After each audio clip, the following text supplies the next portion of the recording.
Arlada Ilaahay subxaanahu wa tacaala ayaa dhammaystiray, saqafna waxa looga dhigay ambaba qaybta sare cirka.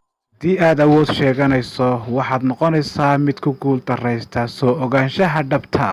Kumanaan dayax-gacmeed ayaa la diray si loo ogaado meel adduunku ku dhammaado.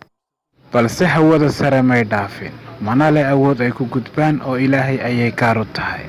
Waana xikam rabbaaniya oo Ilaahay subxaanahu wa tacaala isaga u gaara. Dhulka iyo cirku waxay ka mid yihiin aayadaha Ilaahay. Waana daar dhammaystiran wax alla wixii ay u baahnaydna loo dhameeyey.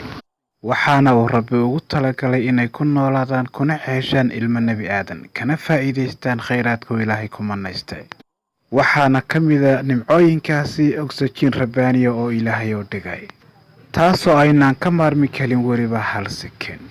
Haddaba adduunka horumaray waxa uu sheegay inay jirto wax la yidhaahdo kural ardiya, amaba dhulku inuu yahay sidii kubad oo kale, taasoo lagu ogaaday kala fogaanshaha ay kala fog yihiin waddamada qaar. Waa tusaalaha bariga iyo galbeedka, maadaamay waqooyi iyo koonfurina ay yihiin lama degaan iyo dhul baraf looga tegay. Jabaan iyo Maraykanku waxa ay kala dhacaan galbeedka iyo bariga, haddana waxaa la sheegay inay ka mid yihiin waddamada isugu dhow.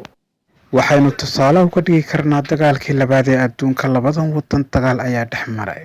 Diyaaradaha dagaalka ee Maraykanku umay kici timin dhanka bariga, balse waxay u sii kici timeen dhanka iyo galbeedka.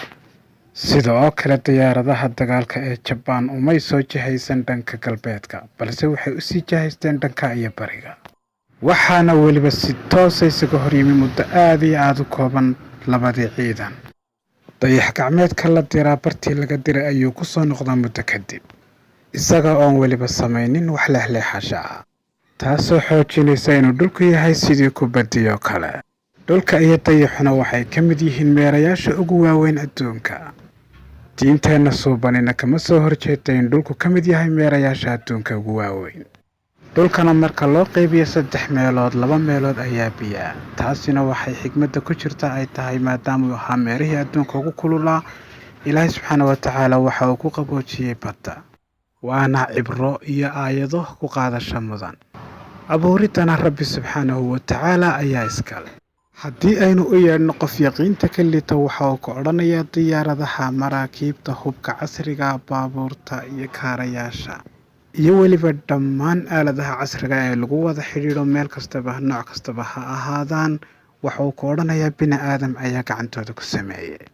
Balse waxaad ku qancin kartaa maxay ayaa laga sameeyey? Waa arladan Ilaahay subxaanahu wa tacaala qalab uu keensaday kadibna laysku beegbeegay.